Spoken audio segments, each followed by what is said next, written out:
Hello, I'm Timothy Witham, and today I'm reviewing The Hills Have Eyes from 1977, then The Hills Have Eyes 2 from 1985, then The Hills Have Eyes 3, aka Mind Ripper, then The Hills Have Eyes Remake, and The Hills Have Eyes 2 Remake. This is another movie review request from my cousin George Jr., whom I'd like to give a shout out to. Hey, cuz, this one's for you again.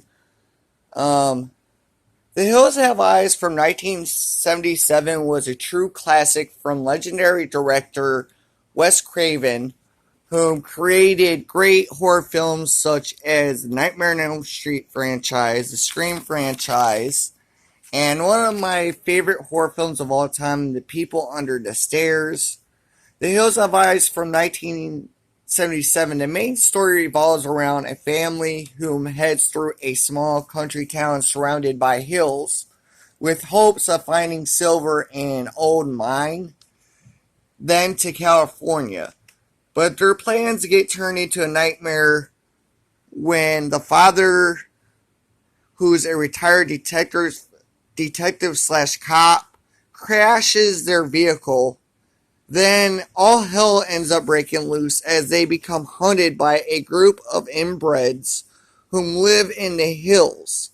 Soon they find out the cause was an old man, a gas station clerk, who had a deformed kid whom the old man tried to kill. But the kid survived and ended up having kids of his own. Basically a family of his own. Soon, the family of travelers finds themselves in a fight for survival as they get picked off one by one, two by two, by the psychotic inbred cannibals. This 1977 classic by Wes Craven isn't as gruesome as the remakes. However, is definitely an interesting film with an interesting cast of characters and some decent kill scenes. But this film does move at a slow pace at times. This one for me gets a 6.5 out of 10 star rating for me. Now on to The Hills Have Eyes 2 from 1985. The Hills Have Eyes 2 starts off with explaining the events that took place from the first film, The Hills Have Eyes 1 from 1977, and clearly lets you know that the hills still have eyes. The storyline for this 1985 sequel to the 1977 film revolves around one of the survivors from the first film, Bobby, whom is in counseling due to his traumatic experience of what occurred to him and his family during the events that took place in the first film, and explains that Bobby has a new career as a motocross racer. And basically has a racing team. And when his team gets ready to head out to a racing event, Bobby ends up staying behind out of fear that the threat may still be out there in those hills. And when his friends on their bus decides to take a shortcut during their trip, they end up where the events took place in the first film. And when their bus starts leaking gas, and when they temporarily fix it, they end up needing gas. So they stop off at a small town near the hills and end up trying to search for gas for their bus. But soon they realize that their friend Bobby's fears are true. The threat is still living in the hills. And surprising turn of events take place when one of their friends reveals she was a part of the family of deranged inbred cannibals, and that she was the one in the first film who turned against her family to save the baby from being murdered, which happened, of course, with the events in the first film. So in this sequel, you get 3 character returns in this. You get Bobby, the girl who turned against her psychotic family, and then there's one of the cannibalistic inbreds named Pluto who makes a return in this film. And then you get the return of the dog Beast, whom was Bobby's dog. That dog also returns in this 1985 sequel. This 1985 sequel moves very much quicker than the original 1977 film, which I liked. I really enjoyed the cast much more in this 1985 sequel. The cast was decent in this. I mean, the cast was decent in the first film, but the cast was much better in this sequel. In this one, you have much more likable cast of characters whom you can actually root for and get behind, I feel. This film actually gets you more invested in these characters, and you feel bad once they start getting killed off, and then you end up wondering if any of them are going to survive the onslaught. Now on to, first let me do the rating for this one. This one gets a 8.5 star, definitely more entertaining than the first film from 1977. Now on to 1995, Hills Have Eyes, which was later changed. Well, this was originally called The Hills Have Eyes 3, which was eventually changed to Mind Ripper. So the film has two different titles, The Hills Have Eyes 3, and then it became Mind Ripper. Now, this 1995 film has really nothing to do with The Hills Have Eyes storyline plot of inbred cannibals living in the hills, which left a lot of fans disappointed in this film because it wasn't a part of the franchise. It didn't feel. And this film really, for me, I actually liked it. I actually liked Mind Ripper. So, basically, let me get into the storyline plot for The Hills Have Eyes 3, commonly known as Mind Ripper. The main story revolves around a group of scientists whom use an experimental drug to resurrect a man who committed suicide by jumping off a cliff. But when the experiment goes wrong and the guy who's been resurrected wakes from a coma, he awakes as a monster with a stinger as a tongue that is used to suck brains from people's skulls. And that's really where the fun begins for this film, is when he wakes up and starts killing off all these scientists. I like the great effort for The Hills Have Eyes 3, more commonly known as Mind Ripper. I really like the fact that they went with something different. They went entirely in a different direction with this film. I really enjoyed the sci-fi feel of this film. And I really enjoyed the fact they upped the ante with the gore effects, and man, this film went all out. I really enjoyed the characters. Some of them were goofy and corny a little bit.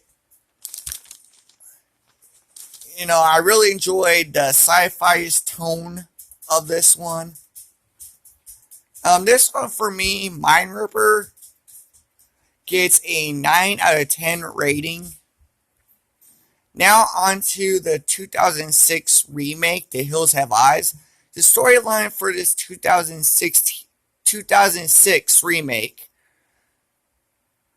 revolves around a radioactive area which has caused its town people to become deformed psychopath cannibals. This radioactive stuff is caused by a nuclear fallout chemical that has surrounded this town.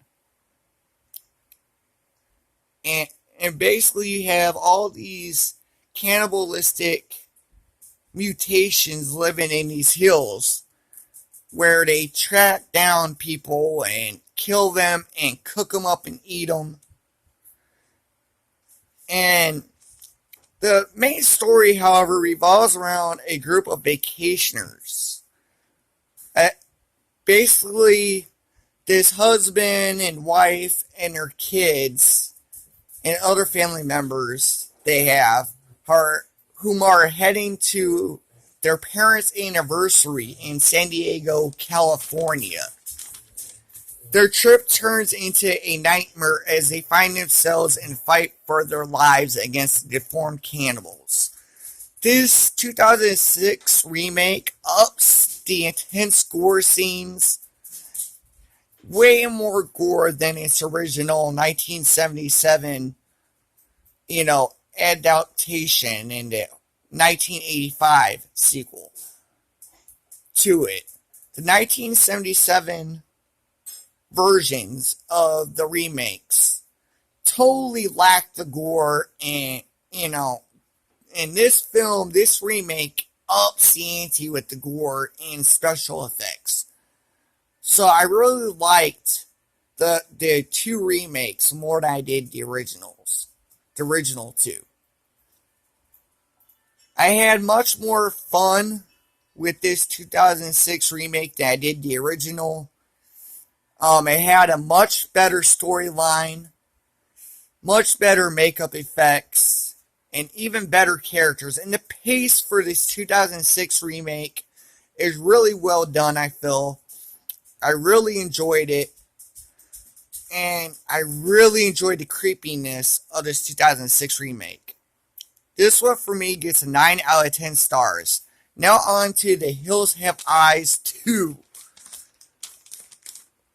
which came out in 2007. The storyline for this film revolves around a group of rookie soldiers whom are investigating the disappearance of a platoon, and soon learn that the cause is the deformed cannibalistic people of the hills. This film ups the ante with plenty of gore and gross outs, and includes a scene which is so disturbing. A character which is dubbed Shitman the Barbarian. A man stuffed in a porter potty that scares the crap literally out of a soldier. And the soldier goes, the girl goes, "What the hell's wrong?" He goes, "I don't know, Shitman the Barbarian." Like, they get the guy out of the porter potty. She goes, "Who is this guy?" And he goes, "I don't know, Shitman the Barbarian." And the guy is covered in wounds and shit from the porter potty. And he's the most memorable character death scene in this film. Like, he dies almost instantly after they get him out of the porter potty. Most memorable scene in this film for me. And this film also has an intense rape scene. And you soon learn that the deformed cannibals are kidnapping women to rape them for breeding. This 2007 sequel ups the action and gore and just extreme gross out scenes and extreme scenes of rape in this one. And this film ups the comical aspect. Really kind of tries to lighten up the tone a little bit with some comedy in this film.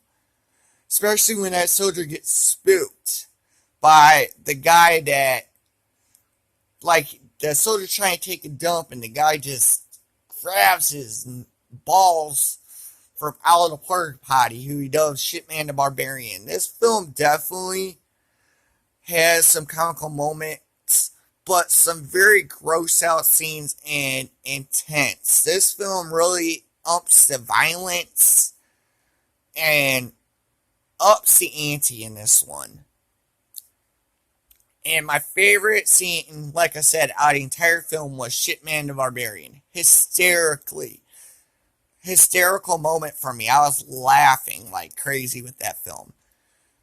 That was probably my most memorable moment from this entire franchise, was Shitman the Barbarian.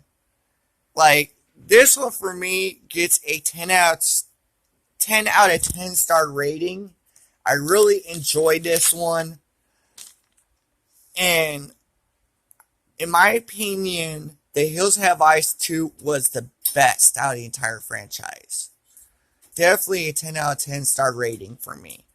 This has been Timothy Witham with another movie review for my cousin George.